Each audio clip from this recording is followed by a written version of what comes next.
Jak ma ide strihať? No, však tak, nech to nevypadá, že som ostrihaný, jak vždy. Ja nemám čas ani v nedeľu. A čo plánuješ potom robiť teda, keď nemáš Hrať čas? plejko, ne?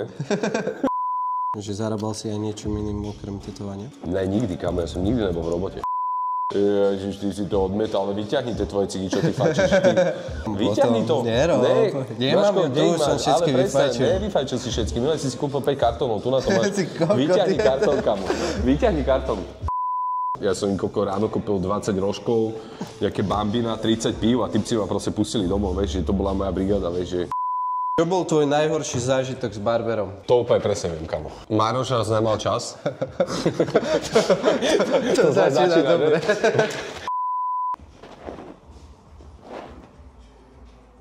Čo si smal? To som nechcel. Ja som to chcel dať do nosa, ne tu. Ja ti jebe. To si mi mal dať do nosa, ne? Toto som ja nechcel. Dostaneš aj do nosa. Ďalšia otázka je, koho najslavnejšieho si tetoval? 69. Tekaši. To neviem, kto je. Teším sa na toto, čo povieš. Vieš, tak ja som si nečítal doma knižky a tak, akože chodili sme aj športovať, že sme mali nejaký, akože sme hrávali taký ten hokej a tak, ale... Taký ten hokej? Život toto kokot. Ako budeme strihať? Tak je vždy, kamo. Jak ma ide strihať? No, však tak, nech to nevypadá, že som ostrihaný, jak vždy. Však ty víš? Však ja vím. Nechceš na video niečo nové vyskúšať? Čo by si chcel nové na video vyskúšať? Ja nie, ty či nechceš? Vieš, ja sa v tom nejak neorientujem, že nesedujem to tak, vieš, že nerozmýšľam nad tým, čo by som si spravil nové na hlave, vieš. Však ukáž mi niečo a keď sa je to bude ľúbiť, tak si dám. Si ma zaskočil teraz. Ja viem, preto som to povedal. Ale s tými mojimi fúzmi niečo musíme spraviť, Braško, lebo toto, to je hrozné, toto. Tak ty si to Čo chcel. ti jebe, si už neviem ani jesť, aj dýchať. Nechceš doložiť celý knír? To je to, čo si mi chcel akože teraz ponúknuť, akože? Že to je to? Ne, kamo, ne, toto je moc, to je extrém. Lebo Dandy si neháva teraz raz toto. Spodok a to má vrch, ne? veľké. A toto mu dávam, že úplne dole. Že to má na taký... Albánsky štýl? Taký, Albanec. Hej, chápem. A ovočie by si mohol prejsť, kamo, lebo ja viem, že Neboj to je sa, ja ťa môžem aj voskom vydepilovať, kamarát. Všetko mám nachystané dneska. Tvoje obľúbené veci. Ne. Aj utieračik ti dám. Ne. Utieračík Máme času dneska, nie? Ne, nemám čas. Ja nikdy nemám čas. Ja nemám čas ani v nedeľu. A čo plánuješ potom robiť teda, keď nemáš Hrať čas? plejko, ne? A môžem si plesknúť tú aj kosku teda, aj? Ja sa nevyjadrím na video, či áno, či nie. Správ, čo chce si slobodný človek. Dobre. Woody aj tak u mňa na kerke vždy, keď je, tak tam on chce duchciť, barzaké nezmyslí. Ajkosky sú také, mi prídu také ľahšie, vieš? Že si pleskneš cigu a normálne sa ti hlava zatočí. Ty si aké cigy pleskal? Klince, stovečky. Ty si fajčil niekedy ajkos? Ja som to odmietal. Ježiš, ty si to odmietal, ale vyťahni tie tvoje cigy, čo ty fajčíš. Vyťahni to. Nerob. Nemám ju, som všetky vyfajčil. Ne, vyfajčil si všetky. Minule si kúpil 5 kartónov, tu na to máš. Vyťahni kartón, kamo. Vyťahni kartón. Ukáž. Mám v rúbsaku zvyšne. Tak tuto chlapec nám vypráva, že ajkoska je pičovina, že nie je tam testosterón. Vidíte to? Krásne. Vidíte toto? Však to není ani vidieť, kamo. Ale horí to. Dobre, Braško. Hen to nehorí. Nech sa páči. Ďakujem. No a ja by som začal tak, kamo, že predstav sa. Volám sa Samuel Potuček, umelec, tater, maliar. To je asi to najpodstatnejšie, si myslím. A výborný človek. To už by mali povedať ostatní. Takže asi som aj výborný človek, aspoň pre teba teda. Pre mňa, hej. Venujem sa tetovaniu dlho, malovaniu kratšie. Ja vždy som akože maloval, ale malovanie mám teraz také, že aktívnejšie momentálne. Hej? No. Ja som 16 rokov keroval každý deň a už ma to, akože extrémne ma to baví, ja to stále robím a podľa mňa to budem robiť stále. Ale ten, kto robí nejakú jednu činnosť dlhodobo, to chápe, že jednoducho ti to prerastie veľakrát cez hlavu a už v tom veľakrát nevidíš takú tú pasiu, ako keby si, jak sa to povie, vyhorel. No a to je moment, kedy treba začať robiť aj trošku nejaké iné veci, lebo však to není len o tej robote, takže preto som začal viacej malovať.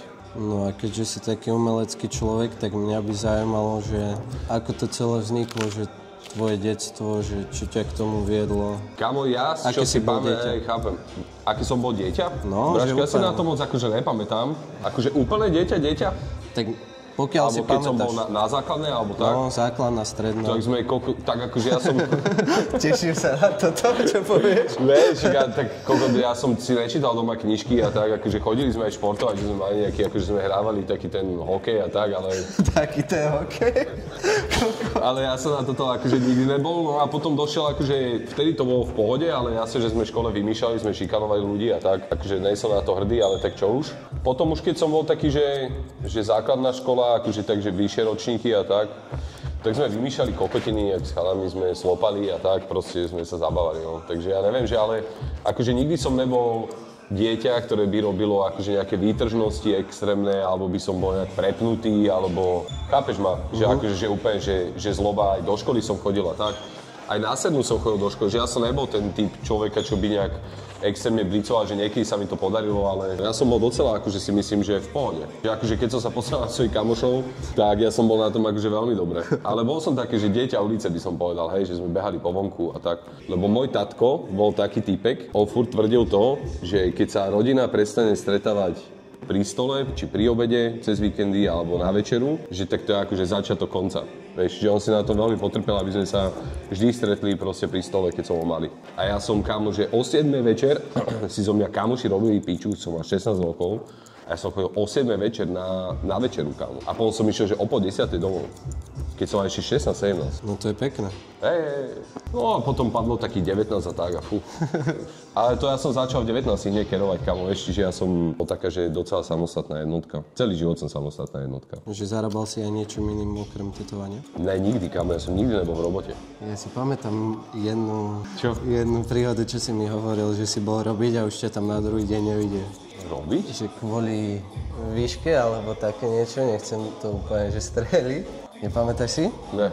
Že si bol umývať okna alebo také niečo? Jaj, Bráško, tak To by si mal Jaj. Tak došiel taký kamoš za mnou a tak to bola brigáda, to nebola, že práca, to bola jednodňová. Ona sa stala taký 13 poschodový dom, taká výšková budova. A ja som úplne zesratý tých kokodzových z výšok, ale akože fakt, že ja už vidím, že jak padám a tak. A Čau mi povedal, že samo, že mám pre teba že takú dobrú brigádku, ne, že rýchlo si zarobíš love, ale akože dobre love, ne, že opravujú alebo stavajú taký dom a že robili tam tie obklady alebo čo na stenách a že treba od toho lepidla tak, že iba pomývať okna. A že Bráško, však jasne, že idem do toho, ne. Ten kokot mi nepovedal, že ja dojdem na výškovú budovu 13 poschodovú proste a zrazu som sa ocitol v tom výťahu, tý kokot s tými Ukrajincami všetkými. Čo ten výťah, keď sme išli hore, taký ten stavebný, bol asi 1,5 metra od tej budovy, kámo, sa otvorili dvere. Ja som sa pozrel na tú dieru, že toto mám ja prejsť, ja som sa tam dostal, ale išiel som, kámo.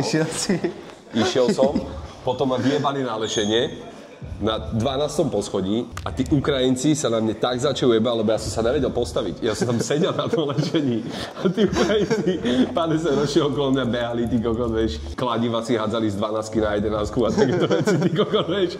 A ja sa tam trásol jak drahý pes, tí kokot, fakt, to bolo akože, hej, no akože takéto brigády som nejaké mal. Abo mamka robila a ešte stále robí. Ešte stále robí v takej spoločnosti účtovníčku, ktorá sa stará, akože má také, že štátne zákazky a keď je, ja neviem, že dojde leto, tak idú kosiť trávniky, keď je zima, tak odhrňajú sneh, vieš, také verejno-prospešné práce, aké by, vieš. A keďže mamka tam bola účtovníčka, tak cez leto som tam mal vždy takú brigádu, len, vieš, ja som s tými cigáňmi, 20 cigáňov v Ariaske a medzi nimi, vieš, a sme išli proste, ja neviem, že zrábavať nejakú trávu alebo ja neviem, niečo upratovať do Petržalky a ja som im ráno kúpil 20 rožkov, nejaké bambina, 30 pív a typci ma proste pustili domov, vieš, že to bola moja brigáda, vieš, že kam ja nejsom akože moc typ, ktorý je akože ne, že zručný, akože vedel by som opraviť veci a tak, akože ale skôr ja to viem, že vybaviť, aby to spravil niekto iný. Vieš čo myslím, že ja to spravím, že akože postarám sa o to, ale nie som ten, ktorý by to nejak akože extrémne robil. Preto ja som ako keby tie piva tam nakúpil a všetci boli spokojní a ja som mal zaplatené love a vieš, chápeš. Lebo kámo, vieš, že ja som celý život štúdiu, vieš, s kamošmi, ja robím s kamošmi v podstate, vieš. A ja reálne akože, ja viem, čo je tvrdá práca, lebo ja si urobím sám, že ja viem, čo je tvrdo makať, hej, že asi by som nemal to, čo mám, keby som nevedel, čo je tvrdá práca, ale zároveň ja neviem na druhú stranu, vieš, že ak to proste funguje medzi takými ľuďmi, čo chodia na 12 na obed a vieš, a môže aj dobre niekedy okúsiť taký spôsob života, vieš. Ale zase na druhej strane, ja si myslím, že ľudia, ktorí sú zamestnaní v nejakej firme, kde proste dojdú o 9:00 a odídu o 4:00 a vôbec ich nezaujíma, čo s tou firmou bude. Z tejto strany to majú podľa mňa že veľmi jednoduchšie, lebo ty keď máš svoje podnikanie a rozhodne sa robiť na seba, tak tebe to neskončí tým, že zatvoríš dvere od toho štúdia alebo od toho podniku, vieš, že ty proste jednoducho musíš stále uvažovať, čo môžeš spraviť lepšie, ako to robiť, lebo keď to nespravíš ty, tak to za teba absolútne nikto nespraví. Čiže pre mňa je toto veľký hnací motor, vieš. Ja by som napríklad nevedel žiť tak, že viem, že toto je moje miesto, viem, že z tohto miesta sa v živote kariérne, ani finančne, ani nijak nepohnem a že keď dojde čas, tak ma jednoducho vyhodia. Vieš, že to je pre mňa úplne že nočná mora, kámo. Že radšej nebudem mať peniaze, radšej nech sa mi nedarí, ale budem proste robiť niečo s nádejou, že sa to niekedy môže zmeniť, vieš. No a po týchto tvojich brigádkach si sa ako teda dostal, že úplne prvýkrát k tetovaniu? No kámo, kerky u mňa začali na základnej škole, starky, Na základnej? Hej, lebo ja som ináč, keď som bol takže nejaká 9. trieda a tak, že prvá trieda na strednej a tak ja som si aj robil hudby, kámo, doma. Že mňa to extrémne bavilo, akože tvoriť podmazy na hudbu a tak, vieš, že samplovať a tak, vieš, ale tak to som si ja tak akože len tak pre seba robil. A akože extrémne ma to bavilo. Časom som sa potom aj tak rozhodoval, že lebo moja starka mi nehala proste, že nejakých 20 000 slovenských korún som po nej zdedil alebo niečo a vtedy som sa mal aj nejak rozhodnúť, že či si kúpim strojček alebo že či to rozjebem na nejaké gate alebo niečo. Tak vtedy som si akože kúpil nejaké veci, ale ono to začalo na základnej škole, keď ja som si kreslil po rukách, kamo. Akože cez hodiny som sa moc neučil, ale a ja som celú strednú školu, kamo, všetkým učiteľkám vyprával, že ja vôbec nepotrebujem jednotku, ani dvojku, ani trojku, že ja proste len potrebujem prejsť, lebo ja viem, čo budem ja v živote robiť a to budú kerky. A tie učiteľky sa mi akože ne, že ma vysmievali, ale že smiali sa na tom, vieš, akože ne, že s výsmechom, že ježiš, tento čo tu vypráva, ne, akože oni to akože brali, im to bolo vtipné, lebo ja som opäť s nimi vedel vyjednávať tie veci, že ja som ako keby tam nechcel nejak dreť, ale ja som si len chcel vybudovať to, aby proste vedeli, že som tam, že ja to chcem prejsť a že nebudem robiť problémy a že vôbec nepotrebujem mať jednotku. Vieš, a ja som takto moju celú strednú školu proste prešiel, vieš, že oni ma mali v tomto radi proste, vieš. A dokončil si strednú a kam Kámo, v piatok som mal maturitu a pondelok som išiel kerovať. Hej? To som začal potom robiť na Dunajskej, v jednom štúdiu u Maťo Valašek sa volá. Ešte existuje to štúdio? Hej, keruje Petržalke, ale strašne dlho, kámo, že roky som ho nevidel. Za čo mu vlastne aj v podstate týmto smerom chcem poďakovať, že mi nehal tam akože priestor robiť. Možno to bolo aj dobré, že ja keď si porovnám s tým, že jak ja mám pod sebou ľudí, ktorí za mnou došli akože nie ako hotoví tateri, ale ako ľudí, ktorí by chceli odo mňa načerpať nejaké informácie a skúsenosti a tak. Keď kamarát vie, že ja som tam došiel, on mi povedal, že toto je ihla, toto je strojček, tu máš zákazníka, chod to spraviť, vieš. Takže to keď si tak porovnám, že čo je vlastne na začiatok možno, že je zlé, lebo dlhšie ti to trvá, ale zase podľa mňa, keď na všetko dojde svojím spôsobom, tak potom to robíš úplne originálne. Vieš, že ti to nikto ako keby neukáže, vieš, že na všetko musíš, že trvá to dlho, že každý ten krok ty sa učíš oveľa dlhšie, ako keď máš pri sebe nejakého učiteľa, ktorý ti, lebo ten učiteľ to má za sebou, tie veci, ktoré skúšal, vieš, čiže to, čo on zisťoval 2-3 roky, tak on ti to povie za 5 sekúnd. Ale už máš pri sebe niekoho, kto ti určuje, akým smerom by si mal ísť, vieš. Bereš aj toto, že je dôležitú časť tvojho úspechu? Že si ako keby začínal sám takto? No jasne, však napríklad Šapito, čo u mňa keruje, už ja neviem, 10 rokov spolu robíme, tak však on robí brutálne kerky. Ale ja si myslím, že v tom vývine som na ňo mal vplyv, logicky, však si bral skúsenosti odo mňa. V jeho kerkách vidím seba.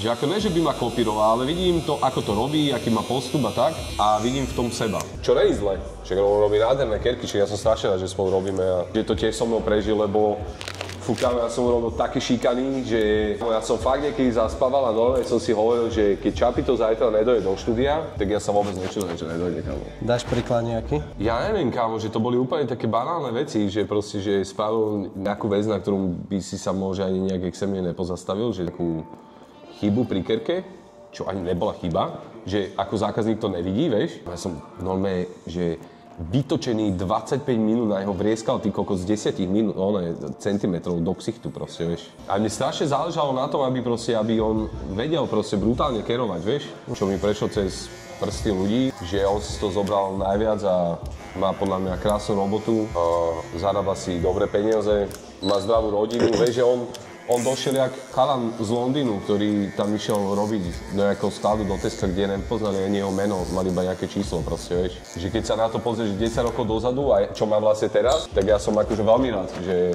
je to fakt dobrý týpek.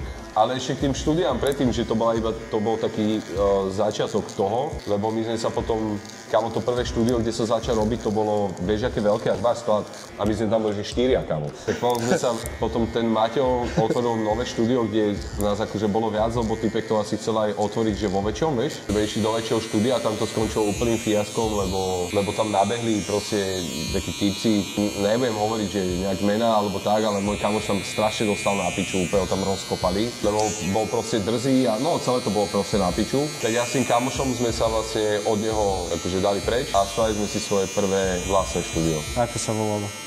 Delirium, to je tu, kámo, na prstoch to mám tu. Delirium. Delirium? No a potom som si otvoril svoje vlastné štúdio, kde už som proste, lebo ja som pomedzi to, ak sme mali tieto štúdia, som behal bardzo po svete, akože na hosťovačkách, vieš, hlavne po Európe. A ja som nadobudol strašne veľa skúseností z profesionálnych štúdií, čo sa týka aj tej organizácie, ako to má fungovať a tak. A som došiel do takého bodu, že som natoľko schopný, že si jednoducho viem otvoriť svoje vlastné štúdio s mojimi vlastnými pravidlami. Lebo do toho momentu to bolo o tom, že sme sa stretli s kamošmi, zložili sme sa na nájom, každý si riešil nejak svoje kerky, nebol tam jeden šéf, nemalo to nejaký marketing, nemalo to niekoho na recepcii, nemalo to nejaký systém nákupov a promovania a takýchto vecí, vieš. Len ja už som došiel do bodu, že veľa vecí aj ovládal a chcel som to aj jednoducho odovzdať, to, čo som sa naučil ľuďom, ktorí by si to vážili. Čiže to som si prvýkrát otvoril štúdio, že svoje. Mal som, ja neviem, 6 ľudí potreboval tak. 6? To už sa volalo Infamous? Hej, to už bolo Infamous. Čo znamená ten, akože prečo si vybral ten názov? Aj neviem, či to bol môj nápad. Podľa mňa to bol nápad Dámeho, ja si myslím. Ale Infamous je akože nechválne známy, akože opozitum Famous. A tak sme tam dali káčko ako Ink, akože Inkos. Chceli sme mať názov, ktorý by bol spravený tak, že v tom slove by bolo vlastne zahrnuté to Ink. Jak máš, dajme to, inkognito, a chápeš? Hej. Tak toto nás nejak nápadlo. Aký bol prvý rok v tvojom štúdiu? Chaotický, kámo. Tak to jak si hodený do vody, vieš, že ja nejsom moc človek, ktorý sa nejak ľúbi nejakže rozprávať a dávať sa nejak do také nejakej pozície učiteľky, ktorá má proste furt niečo kontrolovať a tak, vieš, ja nejsom tento typ človeka, kámo, mňa to nebaví proste robiť, vieš. Že ja som sa predtým nikdy s ľuďmi nestretával, ktorí nechceli robiť. Že ja som sa iba stretával s ľuďmi, s mojimi kamošmi, ktorí sme boli extrémne namotaní na robotu. Potom, keď som si otvoril to štúdio a došli nejakí chalani ku mne, tak ja som normálne, ja som to musel vstrebávať, že vlastne ja som na tých ľuďoch videl, že oni nechcú. Že majú výhovorky a vieš, že a furt stále niečo a tak, ja som si to extrémne bojoval proste. Vôbec som sa v tom nevyznal, že čo mám robiť, vieš. Že ak sa mám baviť s ľuďmi, veľakrát som bol proste prepnutý, lebo som mal také obdobie, že som aj pil a tak, vieš, že akože nikdy som nechodil, že došli a najebaný alebo tak, ale keď sa veľa zabávaš, tak ono to má vplyv na tvoj stav, aj každodenný, ne? Však to asi vieme všetci, vieš. Čiže to bolo také veľmi chaotické. Koľko ti ste začínali úplne? Čo iba ty, alebo... No ja plus 6 Taterov. 6 Taterov? No. Ty si poznal, alebo niektorých aj? Ne, no Šapita som poznal, on keroval už predtým so mnou, teda on tak akože začínal, vieš. Takže Šapito je úplne OG, hej? Tak Šapito je v podstate áno, hej, že tak keď si zoberieš, že teraz som povedal, že 2018 som otvoril svoje štúdio prvé, v ktorom už bol Šapito a predtým som povedal, že so Šapitom kerujem 10 rokov. Čiže Šapito došlo 3 roky predtým, ako som ja otvoril štúdio. Tých ostatných som veľa z nich osobne ani nepoznal, že ja som ako keby dal na Instagram, že halo, otváram si nové štúdio, že Tateri, že pošlite mi nejaké svoje roboty, že nech so mnou začnú robiť, vieš. V tomto bereš čo ako taký najväčší zlom? Kedy si bol, že tak buď kúsok od toho, že skončíš, alebo... Kámo, vieš, koľkokrát som bol o to, že to sa na to vyjebem. Čo si jebem, ja som v obdobie, že každé ráno som si to hovoril, kámo. Okay. Že ja som sa budil s tým, že sa na to proste vyjebem. Akože ne na tetovanie, ale na to podnikanie. Ja som hľadal cesty. Ja som človek, ktorý dúma nad vecami, že nad nimi rozmýšľal, že prečo to tak je. A ja som proste jeden čas došiel na to, že ja si musím zabezpečiť veci tak, aj keby hoci kto odišiel z toho podniku, tak sa ma to existenčne a finančne nedotkne. A keď som si nadstavil finančné veci a spôsob, ako to robiť, aby sa ma nedotklo to, že niekto odíde preč, tak vtedy som bol proste uvoľnený. Lebo už to nebola potreba, ale už to bolo, že to chcem. Vieš, že sa ti to v hlave zmení proste, vieš, že... A potom to podľa mňa aj na mne bolo cítiť, že som začal byť viacej uvoľnený, nebol som tak v strese z nejakých banálnych vecí, nebol som proste emočne vyhrotený na nich a tak, vieš. Ale akože úplne sa to dalo dokopy, kámo, vieš, kedy? Minulý rok. Minulý rok? A čo tvoj osobný život, Samko? Teraz sme Čo si jebe? Teraz aby si sa... Čo si koko, to nome, sa cítim jak na policii, že no Samko, a čo tvoj osobný život? Nome, jak na psychiatrii, ty kokot, poď nám porozprávať. Čakaj, však sa ma pýtaj. Však podľa mňa aj ľudia mi tam dávali také otázky, ne? Čo napríklad ty a rodina do budúcna? Toto v mojom živote, že vôbec není, kamo. Stále to tam nemám. Ale ja si myslím, že raz budem fotér určite. A už si bol... Akože chcem byť fotér, chcem keby za život zažiť aj tento pocit, vieš? Určite áno. Už si ho niekedy mal, že chceš byť? Raz chcem byť fotér, však to hovorím. Ale v živote, že už si niekedy cítil, že... Ne. Že teraz by Že si... teraz by to... Ne. Keď ja vidím malé decko, ja idem druhým smerom.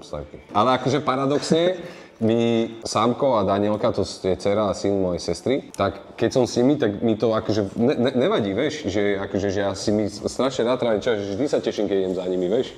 Že akože nej som taký, že ježiš, vieš. Ale ja väčšinou, keď tie deti vidím, tak to len vríska, ty kokot, a proste furt nejaké problémy, niečo, ja to neviem pochopiť proste, vieš, že nemám toto v sebe. A myslím si, že keď sa mi podarí mať dieťa, tak asi to budem inakšie vnímať, vieš. Napríklad moja sestra mi tiež hovorí, že ona nemá rada cudzie deti, že ona není, že poď sem, vieš, ale svoje deti má rada. Ale není ten typ človeka, čo by kokot sa stretával s druhými mamkami a riešila proste, vieš, malé deti, vieš. Čo bol tvoj najhorší zážitok s barberom? To úplne presne viem, kamo. Mároš raz nemal čas. To začína dobre.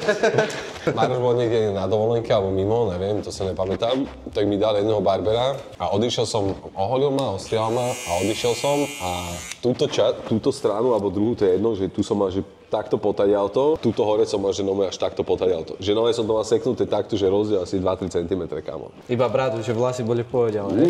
Pohode. Ale toto bolo úplný excellent, kámo. A čo si spravil? To som nechcel. Ja som to chcel dať do nosa, ne tu. To si mi mal dať do nosa, ne? Toto som ja nechcel. Dostaneš aj do nosa. Ja by som inak spomenul tvoju jedinú požiadavku pred týmto natáčaním, že o čo si ma požiadal, aby to bolo. A nie toto. Pýtal som sa ťa, či si dáš čosi na papánie, alebo tak. A ty si mi poslal jedno slovo, neviem, už si zabudol. Jedno slovo a otáznik. Takže naša konverzácia v nedeľu ráno. 13:00 môže byť? Jasné, kamo. OK. Aké otázky napísajú ľudia? Nechajme sa prekvapiť. Ja, že správne teším sa. A Tichenzo. A ja, dáš si niečo? A ja, že piko?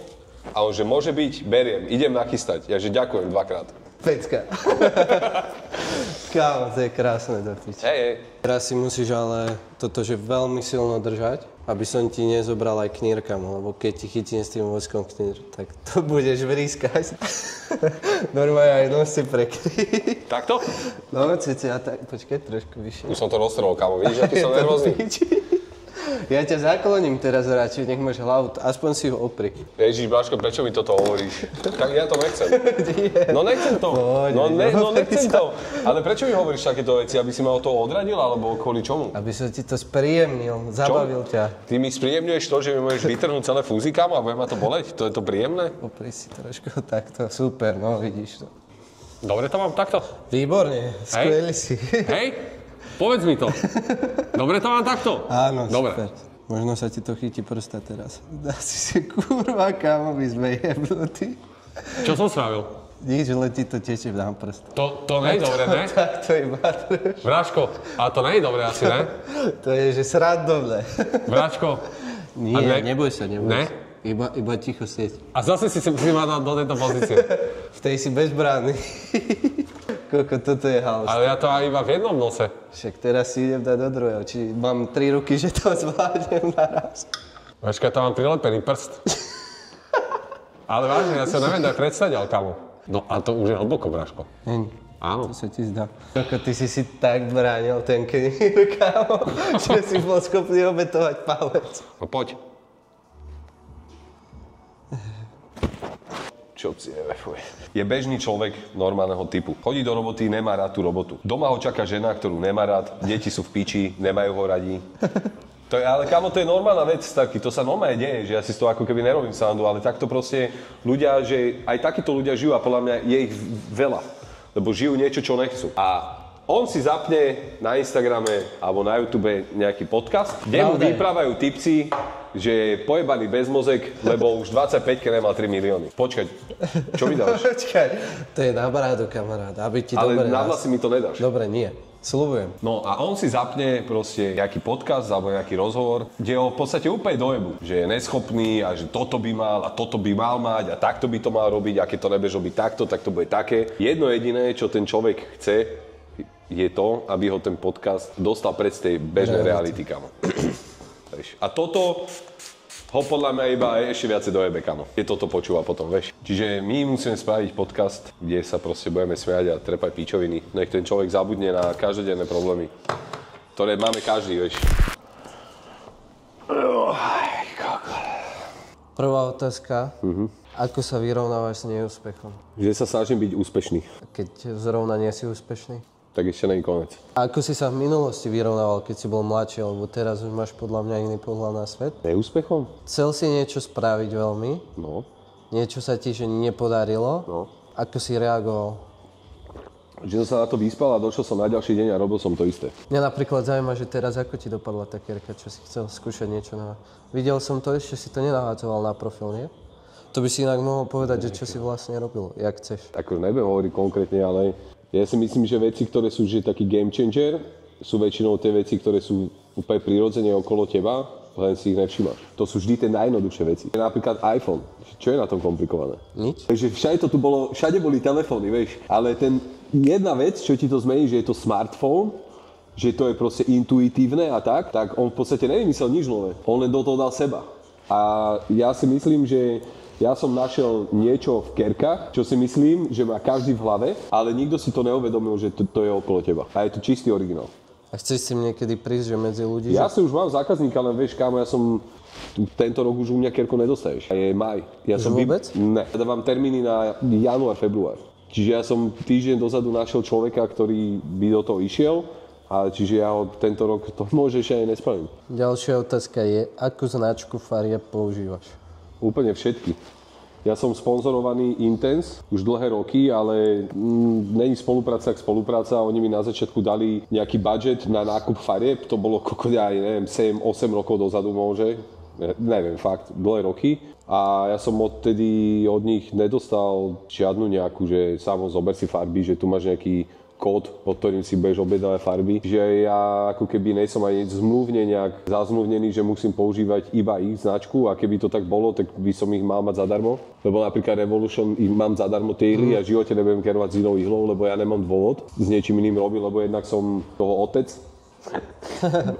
A jednak sú to dokonalé ihly, úplne že špičkové 5-hviezdičkové ihly proste a posielam ich zadarmo, koľko ich chcem, kedy chcem. Čiže aké farby používam? Používam Intense, Eternal, World, Famous, sa mi zdá, že sa volajú. Používam aj tie nové značky, čo došli vlastne po tej Európskej únii, čo zakázala tie blablabla. Tak došli také nové farby, akže Dynamic a všetky farby používam. A mám pocit, že tie nové pigmenty, čo sú tie nové značky, sú oveľa lepšie a kvalitnejšie. Veľa z tých značiek je Intense a Eternal. Moja skúsenosť je tá, že ti zatvrdnú tie farby, kamo. Že ti zoxidujú a zatvrdnú ti farbu. A jedna takáto farba stojí, že 30-35 eur. Máš ju tam 3 týždne a nevieš ju rozrkať. Čo s takými farbami? Vieš, že ja potrebujem mať kvalitné farby, kvalitné pigmenty, ktoré sa dobre pichajú a ktoré sa mi nevysúšia za mesiac. A líši sa u vás, že čierna a čierna? Že táto je napríklad natieňovanie, táto nahrobenie? No jasné, ale to je na tom, že čierna je vždy taká, že ja som si prešiel už strašne veľa značkami pri čierno-belých kerkách a teraz mám jednu, čo keď sme boli spolu vo Frankfurte, tak tam som sa pýtal jedného typka a on mi poradil, že všetci títo Japonci a tí tradiční robia s touto jednou farbou, ale kámo, ja si neviem spomínať, jak sa volá. Si ju Mám ju v štúdiu. Máš ju? Jasné, okay. Ale neviem, jak sa volá. A skúšal si už s ňou, hej? Hej. A dobre? Musím počkať, pokým sa vyhoja tie kerky a budem vidieť, že na niektorých ľuďoch, čo som robil predtým s čiernou a majú taký horší pigment, že sa im nehoja, že tá čierna není až taká síta, tak som zvedavý, že tých ľudí som pokrýval presne s touto čiernou a úplne presne budem vidieť, že či to je tak, alebo že to tak není. Tvoj obľúbený umelecký štýl alebo smer? Impresionizmus. Vieš mi to nejako vysvetliť? Ako lajkovi. Impresionizmus v preklade je pocit, impresia je pocit a tí umelci skorej dbali na to, aký máš pocit z tej malby, skôr na to, ako to je dokonale spravené. Že predstav si, že v nejakom klasicizme alebo tak robili, že dokonalé portréty, že úplne krásna pleť, úplne že dokonalé a impresionisti je, dajme to, Vincent van Gogh. Ten portrét vôbec nie je dokonalý, že keby takto ten človek vypadá, tak sa na neho ani nepozrieš. Ale on tou impresiou a tým pocitom a tými rýchlymi ťahmi šteca vedel vyjadriť charakter a pocit z toho človeka. A to sa mi najviac páči. Je to ináč veľmi ťažké. Že ono sa zdá, že to je veľmi jednoduché, ale toto najťažšie. Lebo okopírovať vec, ktorú vidíš pred sebou a skopírovať ju na 110% na papier, je to najjednoduchšie, že to je len opakovanie, že to je ako keby iba tvoja technika. Aký si zdatný a šikovný. Ale zanechať v obraze pocit, to sa nenaučíš, kámo. To proste musíš mať sebe. Preto sa mi páči tá impresia. Lebo ja si myslím, že aj ty by si sa naučil namalovať dokonalý portrét. Ja by som ťa to do 2 rokov by som vedel dokonale spraviť. Lebo to je iba technika. To je iba technika odpozorovania, že sa na niečo pozrieš a prenesieš to, že hop, a prenesieš to sem. To je len tá technika. Ale robiť fakt, že umenie, ktoré má pocit, ktorý je taký hrubý a ktorý má vyjadrovať nejakú emóciu, tak to sa kamo nenaučíš. To majú iba vyvolení. Takže si vyvolený? Kamo, ja cítim veci, hej. Ja nehovorím, že som Neo, ale ja cítim veci proste. Že ja napríklad, ja neviem, že či to má aj niekto iný, to neviem, ale ja napríklad sa pozriem na nejakú farbu a ja v hlave viem schému tej farby, z čoho je zložená. Že kebyže mám namiešať tento oteň, dajme tomu že niekto vidí, že hento, čo je položené, tá miska na stole, že je čierna. No ja tam, kámo, vidím tak 40 oteňov čiernej. To ja nevidím. No, vieš, ja viem akoby, z čoho to je zložené, tie farby. Že ja nemám ani moc ako keby talent na dobre posunutie tej impresii, že jaký je ten človek, ale v tých farbách mám, akože ten farbocit mám veľmi silný. Čím sa líši tvoja práca na platne od tej práci na koži? No hlavne tým, že to nerobím na človeka. Platno ti nepovie, že bolí ma to, platno ti nepovie, že musím ísť šťať, platno ti nepovie, že na platne sa to nehojí, platno ti proste nehovorí nič. Teda plátno malujem na drevo, ale to je jedno.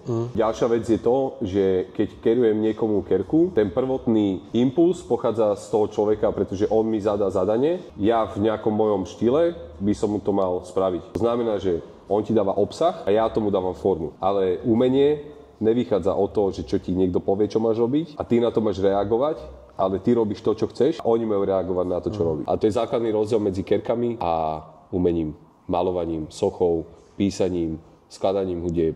Predstav si, ako keby si robil pesničky a niekto za tebou dojde, že vieš čo, že správ pre mňa pesničku. Ďalšou otázkou je, kedy si dal prvú kerku a aká to je? 18 Fenixa cez celý bok. Čierno-bieleho? Farebného, doteraz nie je dokončený. A čo znamenal pre teba vtedy? Nič? Fenix pre mňa, tak to je ako také znovu zrodenie a ja som v kerkách cítil, že to je to miesto, kde som sa ja znovu narodil. Čo si myslíš o zmysluplnosti tvojej práce? Tak tvorím šťastie ľuďom, že ono to tak nevyzerá. Že zober si to tak, že ja keď spravím moju poslednú kerku v mojom živote, že spravím kerku a potom ma zrazí auto, dajme tomu, a ja neviem, to je jedno, proste odídem, tak si zober, že tie kerky ešte koľko rokov budú chodiť po tomto svete, keď tu ja nebudem. A to sa mi na tom strašne páči. Že zároveň ja spravím niečo, že niekomu niečo vytvorím a ja to v živote neuvidím. Ale viem, že to moje umenie po tých tisíckach ľuďoch proste stále beha po celom svete. Vieš napríklad ty o niekom, že kto by si dal odstrániť tvoju kerku? Jasne. Hej? Môj zákazník, no. Ja ako keby veľa dôvodov, prečo si ľudia dávajú odstrániť tetovania, že ľudia si nedávajú odstrániť tetovania iba kvôli tomu, že sa im to nepáči, vieš. Môže niekto zmenil už názor, že to vôbec ani nechce, dajme tomu, alebo tak, vieš. Čiže kamo, ja som dojebal kerky. A ty si nedojebal niekomu vlasy? Čiže určite áno. Vieš, chápeš, že proste ja tiež niekedy proste vidím, čo som robil, že ja neviem, 13 rokov dozadu nejakú kerku a pozerám sa na to, že čo je, ty kokos, vieš. A spolu sa s tým človekom na tom akože smejeme, vieš, že som sa nenarodil, že so strčekom v ruke, že jasne. Tiež som prechádzal nejakými etapami, ktoré asi neboli moc akože šťastné, si myslím, pre niektorých ľudí, vieš. Ale akože stále som od začiatku môj problém nebol kerovanie, ale môj problém bol komunikácia s ľuďmi, kamo. Ja som nemal dlho zákazníkov kvôli tomu, lebo mne sa to nechcelo riešiť, kamo. Mne sa si mi nechcelo baviť. Presvedčať ich, že ja som ten, ktorý, vieš, že ja som taký, že nechceš, tak choď. Vieš, že čo ja, vieš, že keď to nechceš, tak ja ťa tu teraz nebudem presvedčiť o tom, vieš. Ale aj toto je asi súčasť tvojej práce, ako aj našej, nie? Podľa mňa. Baviť sa s tými ľuďmi. Áno, ja som to potom pochopil, že ja to proste, že keď to chceš predať a keď chceš, aby ťa to živilo, tak to není iba o tých kerkách. Je to o tom, že robíš s ľuďmi a jednoducho musíš s tými ľuďmi komunikovať. Ale ono to sa zmenilo aj vtedy, keď som si oveľa viacej začal veriť v tých kerkách. Vieš, že už keď som sám pred sebou bol presvedčený o tom, že to, čo robím fakt dobre, tak tí ľudia to proste jednoducho zo mňa cítia a už som nemusel presvedčať tých ľudí, že vieš, že niekto za tebou dojde a povie ti, že ja by som to chcel takto a takto a takto a ty mu povieš, že vieš čo, takto to nebude, lebo to není dobré. A on, pokiaľ ty nejsi tá autorita, tak on si stále bude hovoriť to svoje, lebo on ťa nebere ako autoritu, vieš, ale keď som si začal veriť a mal som nejaké výsledky za sebou, tak tí ľudia už mi prestali hovoriť, ako to mám robiť.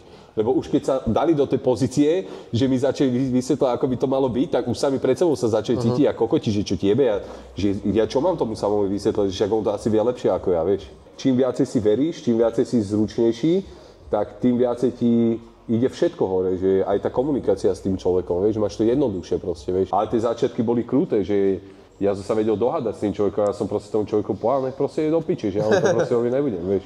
Ako nepovedal som mu, že chod do piče, ale som mu proste povedal, že dobre, tak ja ťa proste nebudem kerovať. Keď sa zoberieš z tej druhej strany, že ty povieš, ty pristúpiš tým ľuďom na veci, ktoré dopredu vieš, že nedopadnú dobre. Tým pádom sa stane čo? On to povie niekomu, od koho má tú kerku, vôbec sa mu to nebude páčiť, on povie, že to robil sám. Dobre, tak to už máš zákazníka piči preč. Lebo on od teba kerku nebude si. A ďalšia vec, čo sa stane, je to, ty investuješ ten svoj čas človeku, alebo veci, o ktorej nesi ani ty presvedčený, ale v ten deň si tam úplne kľudne mohol mať človeka, ktorý by ti dal všetko do rúk, že jasne, kámo, mne sa páči tvoja robota, ja kvôli tomu som došiel a ja chcem od teba kerku takú, ako to robíš ty. Čiže zbytočný čas bez výsledku. Síce máš peniaze, ale neviem, o to ide. Toto je taká pasť veľa táterov, ktorí padnú presne do tohto. Že robia hociaké pičoviny iba kvôli tomu, lebo dá 300 €. A potom tí ľudia, ty si buduješ nejakú kariéru a buduješ si nejakú značku a potom ty budeš známy tým, že budeš robiť hocičo. A toto, keď sa ti stane, tak už je veľmi ťažko sa z toho dať a zmeniť to myslenie tých ľudí. To je, keď ideš raz do reštaurácie a naveria ti na piču. Nikto by ma nepresvedčil, aby som tam išiel znova. Ty máš ako keby iba jednu možnosť v tom podnikaní, alebo v tom, čo robíš. Máš iba jednu možnosť. Buď ju dojebeš, alebo už spáliš po piči. Čiže treba byť profesionál, kámo, a treba si stáť za tým, čo chceš ty reálne robiť, vieš. Bez ohľadu na to, že či v ten deň zarobíš tie peniaze, alebo nie, lebo o rok takto môžeš mať dvojnásobok tých peniazí, ktorý si zarábal minulý rok a ľudia ku tebe budú chodiť takí, ktorí si budú vážiť tú tvoju robotu a budú ti chcieť zaplatiť za to. Toto je pravda. Že aj to, že koľko si pýtaš, dajme tomu peniazy, že ja ti poviem príklad, že ja som mal čava, čo bol pri mne a bol to taký ako keby taký môj mentor, ne v kerkách, ale v tom podnikaní a vnímaní nejakého sveta. A on mi hovoril, že samo, že počúvaj, že ja som si kámo dlhé roky pýtal, že almužnu za tetovania. A on prvý za mnou došiel, že samo počúvaj, že ja vidím, akú kvalitnú robotu máš. A ja keď si porovnám s tým, čo si pýtajú ostatní tátery, ktorí nie sú na tvojom leveli, pýtajú si viacej peniazy ako ty a kam ja som toto robil, že 5-6 rokov v mojom živote. Som si nepýtal peniaze z dôvodu, že ja som sa bál, že dojdem od tých ľudí, ktorí ku mne chodia. A on mi povedal vtedy jednu vec, že dobre, od dneska si nepýtaj 100, pýtaj si 500 a človek, ktorý tebe povie, že ti to nezaplatí, tak ti to zaplatím ja. To ti povedal, hej? Áno. A dodnes mi nezaplatil ani korunu. Vieš, čo sa zmenilo? Že tí skurvísini vyjebaní, ktorí ma zdierali za pojebaných 100 €, odišli preč a došli ľudia, ktorí si začali vážiť tú moju robotu a boli ochotní zaplatiť tých 500 €. To je jedno jediné sa stalo, že tá klientela sa switchla na kvalitnú klientelu, na ľudí, čo si ťa vážili, čo vedeli počkať, čo ti vždy tie peniaze donesli, lebo hentí, ktorí sú ochotní zaplatiť iba 80 alebo 100 €, tak to sú ľudia, ktorí si ho budú vyjednávať. Oni si nevážia tvoju robotu. Oni za tebou dojdú iba kvôli tomu, lebo to stojí 80 alebo 100 €. Ty pre nich nejsi dôležitý, kamo. Pre nich je dôležitá tá hodnota a ty tam sa snažíš spraviť niečo nádherné, niečo viac a oni si to kamo nevážia. Oni pôjdu hoci kam inde za 100 €, lebo ich cieľ je zaplatiť čo najmenej zákerky. A ty jednoducho nemôžeš byť kvalitný tater, nejaký remeselník a pýtať si kurva tie isté peniaze, čo si pýtajú ostatní. To jednoducho to spolu nejde proste. Keby ja chcem od teba kerku, tak aký máš cenník? Alebo ako, od čoho závisí? To keď niekoho zaujíma, nech mi napíše. Nebudem to hovoriť.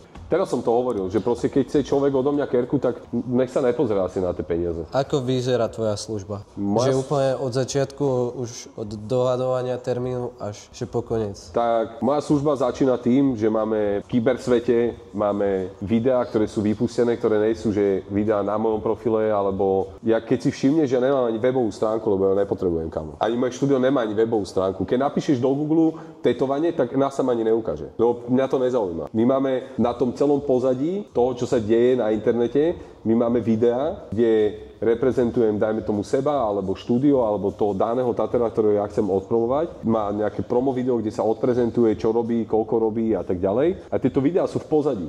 Oni ti behajú pomedzi tvoje videá, ktoré ty si pozeráš na Instagrame, alebo keď ješ na Google. Ne, že by nás tam vyhodilo, ale dajme tomu na YouTube máme reklamy pomedzi tie videá, ktoré ty pozeráš. Tebe, keď sa zapáči to video, hneď tam máš preklik na taký funnel page, čo není ako keby page, že webová stránka, ale je to jednoduchý page, kde máš opäť povedané niečo o tom človeku. Tam máš povinné údaje, ktoré tam musíš dať, pokiaľ ťa presvedčila tá reklama, vypíšeš to tam, nám to dojde ako mail. Mám človeka, ktorý do 4 hodín tomu človeku vždy musí zavolať. On mu zavolá, dohodne konzultáciu, buď dajme tomu so mnou, osobnú konzultáciu v štúdiu. Ja si s tým človekom pokecám, čo ja chce. Je to nezáväzná, je to zadarmo konzultácia, kde jednoducho pokecáme, kde on mi povie nejakú svoju predstavu, ja mu na to poviem svoju predstavu a keď tieto predstavy sa nám akože že budú križovať, že s tým súhlasíme, tak si dáme jednoducho termín. A väčšinou tie kerky, priamo tie dizajny riešim tak zhruba týždeň predtým, ako má dojsť tá kerka. Lebo z praxe poznám, je úplne zbytočné, lebo on keď ku mne dojde na konzultáciu, on dostane termín za, dajme tomu, 3, 4, 5, 6 mesiacov a je úplne zbytočné na tej konzultácii sa konkrétne baviť, že toto bude tu, toto bude tu, toto bude tu, lebo on sa to vždy zmení za tie 3, 4, 5 mesiacov. Ale čo sa mi stáva je to, aby som neodradil ľudí, že u mňa sa dlho čaká. Mne ľudia pravidelne rušia termíny, presúvajú termíny, čiže u mňa to je tak, že dáš si ten termín, nech tam je, ale my ti na 99% zavoláme ešte určite predtým, že halo, uvoľnil sa termín budúci týždeň, chceš dojsť, nechceš dojsť, blablabla. Čiže čím by si povedal, že sa tvoja služba odlišuje od ostatných? Úplne všetkým, jak robia všetci ostatní. A jeden bod vypichni. Zodpovednosť za kvalitnú službu. Nemám ten spôsob podnikania, teda nepodnikania, že sa stretnú kamoši a idú kerovať v jednom priestore a každý má svoj systém, každý má svoje nákupy, každý má toto. Ja som človek, ktorý sa snaží podnikať a mať všetko na svojich ramenách a brať celú zodpovednosť za to, čo sa tam deje. Čiže hoci čo sa deje v tom štúdiu, beriem ako ja, ako moju chybu. Čiže aj ostatných taterov, keď niečo doje... Jasne, lebo oni robia pod môjim menom. Oni spravia na piču kerku a oni sa nespýtajú, že kto to robil. Človek sa spýta, že skáďal to máš. Z Infamous. A Infamous poznajú kvôli komu. Čiže ja beriem zodpovednosť za to, čo sa tam deje. Toto zaujíma mňa, že aký máš ty na posledný Rytmusov výrok, že by si dal odstrániť všetky svoje kerky a že mu to príde lacné, že vlastne keď si všímal ženy v Dubaji, že videl nejakú tak iba socky mali one, že Slovenky, Ukrajinky a Rusky. Presne, však videl si to asi. Hej, kamo, ja som to videl. Čo si o tomto myslíš? V prvom rade, nech má každý názor, aký chce, ja mu to nejdem sa ani nejak argumentovať alebo niečo, že keď chce mať takýto názor a myslí si to, že je to všetko akože úplne OK. Čo mne tam jedna vec bola taká, že proste, že že vieš, že 50-roční ľudia sa nekerujú, no tak o tom nie som moc presvedčený, kámo, lebo môj každý 5. zákazník má 50 rokov. Že to mi akože je také, že asi Čavo nevie, o čom hovorí, lebo jasne, že nevie, o čom hovorí, lebo on nerobí v tetovacom štúdiu. Ako celé, jak mi to prípada? No, že... Alibizmus sa tomu hovorí. Hovoríš, alebo populizmus by som to nazval, že hovoríš to, čo by sa malo alebo nemalo povedať. A nehovoríš to, čo si fakt reálne myslíš. Čiže... Jak Fico, dajme tomu, vieš, okay. on pičuje na Európsku úniu, ale popri tom tam dojde a podpíše ten papier. Keď treba povedať, že Čaputová je kurva, tak to bude kričať. Ale keď bude treba hovoriť, že ona je v pohode, tak on to bude hovoriť. Vieš, že ako keby hovorí to, čo si myslí, že buď zarezonuje v niekom, alebo to, čo by sa malo povedať pre nejaký prospech niečoho. Že nepríde mi to jednoducho úprimné, lebo pokiaľ by to bolo akože úprimné, tak ja neviem, kamo, však aj on má kerky. A to je alibizmus, vieš, že tak povedal, že tie kerky má kvôli tomu, aby opäť niekoho zaujal, aby ho to opäť niekde nejak posunulo, vieš, že tak potom sa pýtam, že tak potom kde je tá, akože tá úprimnosť, že vlastne to, čo hovorí, je tak, alebo že či to vlastne nie je tak, vieš, že keď som akože išiel do toho nejak hlbšie, vieš, ale reálne má jeho názor na tetovania a tieto veci ma proste absolútne nezaujímajú, lebo sa v tom nevyzná, lebo v tom jednoducho nebeha. To ako keby si sa Rytmus sa pýtal na môj názor na jeho hudbu. Prosím, ma v piči. A takisto sa mám v piči jeho výroky o kerkách. Dobre. Čiže nech si myslí, keď má takéto vnímanie sveta, tak pôjde. Ja si nemyslím, že iba socky majú kerky a že vlastne, že v druhých ľuďoch títo ľudia by mali byť zaručene socky. Že kamo, ja keď som chodil do Švajčiarska a človek, ktorý mal, že dajme tomu 2 rukavy krásne spravené, že fakt si videl, že to je umenie, tak ten človek spoločnosťou bol považený za bohatého človeka. Lebo všetci dobre vedeli, že kvalitná robota, čo sa týka kerok vo Švajčiarsku, stojí neuveriteľne veľa peňazí. Čajky, ktoré majú za 5 eur spravené kerky, tak vypadajú ako sedlačky, lebo hlavne, že sa o seba stará. A hlavne, že proste musí mať toto napíchané a musí byť dokonalá na každej fotke, ale popri tom má vykerované hovno na rameni. Vieš, že aj medzi tými kerkami sú nejaké kvality. Vieš, že to, však si bol so mnou v tom Frankfurte, však hej, pripadala ti jak socka, keď tá čajka si dala dole to kimono. No mne vôbec nepripadala jak socka, kamo, práve že naopak. Práve, že mi kokočak bola vznešená jak páv, kamo. No však to. Že bola nádherná, však sa jej to tak kurva hodilo. Čiže podľa mňa Rytmus som myslel tak, že fakt tam vidí také tie kurvy, ktoré sú aj kurvy a boli by kurvami, aj keby, že nemajú kerky, kámo. Oni nechcú utracať tie peniaze na tie kerky, vieš, čiže on podľa mňa hodnotil tento štýl tetovania, čo sa mu ani nečudujem, lebo aj za mňa to tak je. Čiže šťastie má pravdu určite. Ale to, že 50-roční ľudia si nedajú kerky, to je úplný bullshit, kámo. To je úplná pičovina. Ďalšia otázka je, koho najslavnejšieho si tetoval? 69, Tekashi. To neviem, to je. A kde si ho tetoval? Jak si sa k tomu dostal? Podľa mňa to je dosť... Kámo, ja už som to toľkokrát hovoril. Ja viem. No, on mal európske turné tu a proste Jakša mu robil to európske turné a typek chcel kerku a oni boli na chate v Ždiari, posledná dedina, ty kokos na Slovensku, na takých 3 vilách tam boli. Tak sme tam došli a spávali sme im kerky. Tam asi netreba nič viacej. Ale ináč, akože Čau chcel strom cez celú hlavu a to som proste povedal, takto chcel konárec cez celú hlavu. A to som povedal, že mu robiť nebudem. Potom na nejakom úrade, ty kokot, mestskom sme tam tlačili obrazok, takú rúžu, čo som mu tu narobil. Ďalšia otázka je, že mal by ísť podľa teba Černák na slobodu? Značku, minule sme sa o tom ináč bavili, akože podľa právnych vecí má nárok ísť von. Splnil všetko, čo mu dali, aby mohol ísť von. Ale či spoločensky by taký človek, čo sekol 30, 40, alebo ja neviem koľko ľudí. Neviem, akože ja si osobne myslím, že ľudia sa vedia zmeniť. Že je rozdiel byť sériovým vrahom, ktorý je prepnutý, ktorý proste, že tiež poďakuje, že ďakujem, že sedím, lebo pokým by som bol vonku, by som to nevedel ovládnuť ten pocit. Alebo, že mne to tak akože jasne, že sa to asi tomu človeku zapáči, že má tú kontrolu nad niekoho životom, ale ja si myslím, že on to skorej bral ako biznis. Že tam boli zámerné vraždy, ktoré proste, že veľakrát boli kvôli tomu, aby sa buď finančne, alebo nejakým spôsobom dostal niekde vyššie. Vieš, že to ako keby není, že je za mňa, že je psychopat. Že ho ovláda nejaký vnútorný hlas a chtič, že on to proste potrebuje spraviť, vieš.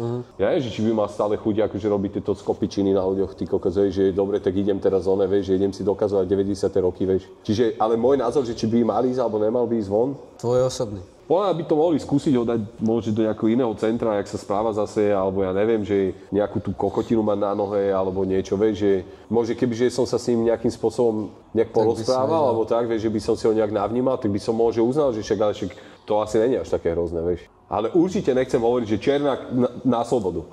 Že akože určite nebude za to, že nech ide na slobodu, kamo. Podľa mňa ty si hovoril dobre s tým, že si veľa tetoval Escobara, nie? Si mi vravel. No. Že si to porovnal ako keby. No. Tak, že ľudia to berú... Tak ho obdivujú kvôli seriálom a že on je čávo, on je gangster, že proste, že jasne pomáhal komunite, stával tam, robil to, čo politici nerobili do určitej miery. A Bračko, však on vyplnil 200-300 ľudí. Čiže čo si kokot, aby som mal Magora, čo vyjebal, čo kokot mal proti nejakému politikovi niečo a akože úplne bez problémov nehal vybuchnúť lietadlo, kde boli obyčajní ľudia, že ja neviem, že takíto ľudia mňa akože neinšpirujú. Že akože je super, že mal miliardy a že bol prešpekulovaný, jak to vedel proste prejebať cez tie hranice, ale tá odvratená tvár toho je to, že proste čávo, no bez problémov, vyjebal stovky ľudí. A to podľa mňa nie je OK, že ja neviem, napríklad Černáka som akože nikomu nekeroval, ale po tomto filme, kde ho akože glorifikujú, tak by som sa akože nečudoval, keby za mnou niekto dojde a povie, že chce Černáka, lebo on v tom filme bol akože, že Samaritan, že pomáha ľuďom. Že ľudia za ním chodili s problémami a on ich vyriešil po svojom. Vieš, má teraz 18, 17 a vidieť hento, tak no, si povie, že čo ti je, vieš, to asi nebolo až také zle, vieš. No, netreba zabúdať, že proste on zabíjal tých ľudí, vieš. Čiže toto pre mňa nie sú ľudia inšpiratívneho typu. Ďalšia otázka. Je možné... Ne. Je možné vyšlapať si u teba taterskú kariéru? Ešte som nezačal. Bráško, to je taká priebaná otázka. Tak si dostal, kamarát. Tak začni. A všetko je možné. Keby... Aj rytmus to hovorí. Ja som to pochopil trošku tak, že keby ja chcem veľmi tetovať a prídem za tebou do štúdia, že sa chcem na teba iba dívať napríklad? Ne. Okay. Na to ja už nemám čas. Na tieto pokusy. Keď chceš u mňa kerovať, tak najprv musíš dokázať, že to fakt chceš. Ako ti to viem dokázať? Hej, vyfajčím ťa. Kamo, to vidíš na človeku, ktorý chce a ktorý nechce, vieš. To proste vidíš, že či ten človek tým žije alebo ne, vieš. To cítiš človeka, však musíš mať nejaké nádanie a tak, že... No mne sa nechce strácať čas s ľuďmi, ktorí by si odo mňa niečo brali a viacej mi aj záleží asi na tom, že ja ťa naučím tetovať. Že to je iba technika, že ja, keď to chceš, ja ťa to naučím. Že keď máš ten chtič, a chceš to robiť, tak ja ťa to na 100% naučím. To nie je nič ťažké. Ale pre mňa je veľmi dôležitá dôvera, kámo. Dôvera v tom, že ja ti zmením život, nezmením ti ho kvôli tomu, aby ty si zrazu dosiahneš sebe pocit, že ty ma už nepotrebuješ, lebo to vieš, že odídeš do piči preč. To mňa vôbec nezaujíma. Ja potrebujem mať vzťahy založené na rešpekte a na tom, že človek si pamätá. A keď ja tento pocit nemám z toho človeka, tak môže byť najlepší tater na svete, ale ja si nechcem mať... Máš opič. Nechcem mať, čo sa týka tohto, absolútne nič spoločné. Lebo ma takýto typ človeka vôbec aj nezaujíma. Poslednou otázkou je ešte za mňa, že topovú. Koľko by si vypýtal za tetovačku na zvar zóna na mužskom tele? Ja viem, čo je zvar, Braško. Ja viem. To je za mňa, že topka, akože nechcel som ti ju dať, ale vypýtal si si. Keby ti Čavo povedal, že dám ti tu, že 20 000 na ruku, keď mi potetuješ zvar. Ne. Nie? 30. Je to proti mojim... Dobre, ja viem, že každý má... Ja viem, že... Za kilo, hej. Za kilo, hej. Máme. Takže šetri. Akože, lebo kilo ti zmení veľa vecí, vieš. To je tak nereálna situácia, že sa nikdy nestane. Spýtal sa tú otázku právnika. Však už akože boli barzaké nápady štúdiu. Vieš. Ale bolo by mi to akože... No veľmi nepríjemné, kámo. Akože za to kilo by som to spravil. Takže stačí ti 100 eur na to. 100 000. No, že ktorá kerka je podľa teba najlepšia, ktorú si vytetoval? Lebo raz si to už hovoril, ale mal by si to pripomenúť ľuďom. Že kto ju nosí? Ale už som spravil lepšie. Ale kurva. Ne, ja by som to dal na takú pravú mieru, že do tvojej som akože fakt dal, že všetko, čo sa len dalo, ale není, že najlepšia. Neviem, ako by som to spravil lepšie. Každý 1 milimeter na tej kerke som proste... Každý 1 milimeter na tej kerke som mal 100% koncentráciu na všetko, čo tam robím. Neviem, ako by som to mal spraviť ešte lepšie. Čiže je najlepšia. Ale mám viacej takýchto kerok. Napríklad, ale akože najlepší projekt, ktorý som kedy robil, tak bol podľa mňa Šapitovi. Ale to je, že celý front, vieš, že to je za mňa proste, že najlepšia. Proste, hej, taký najlepší projekt, ktorý som spravil. Lebo to bolo na strašne veľa krát a strašne dlho to proste trvalo a bolo to extrémne komplikované, lebo je iné vykerovať, dajme tomu, takýto portrét a iné vykerovať proste takýto veľký portrét cez celé prso s rukou, napíchať tam tú telovú farbu, nech to krásne prechody, vieš, že to je taký, že ešte vyšší level práce, jak spraviť, dajme tomu rameno, vieš. Už len to otlačenie a vymyslenie toho, aby to na tom tele proste sedelo, aby to nešlo do boku, aby to bolo proste krásne na tom tele vidieť, tak už to musíš mať nejaký level, aby si to vedel spraviť. Najkrajší a najväčší a najkvalitnejší projekt, ktorý som robil, bol Šapitový, ale napríklad na tvojej kerke, neviem, ako by som to vedel spraviť lepšie. A ešte chceš niečo odkázať niekomu? Nepozerajte priejebané podcasty, kde vám vyprávajú o tom, jak sa máte, čo máte robiť, aké to nemáte, tak ste nuly a verte samým sebe a každý má svoju cestu. Keď ťa robíš šťastným, ja neviem, upratovať záchody, tak proste to rob a jeb na ostatných ľudí. A choďte sa strihať po nemu. A tetovať k nemu. Ďakujem ti krásne. Ďakujem, kamo. Bolo to úžasné a sa mi zdá, že mám žuvačku na topánke do píče.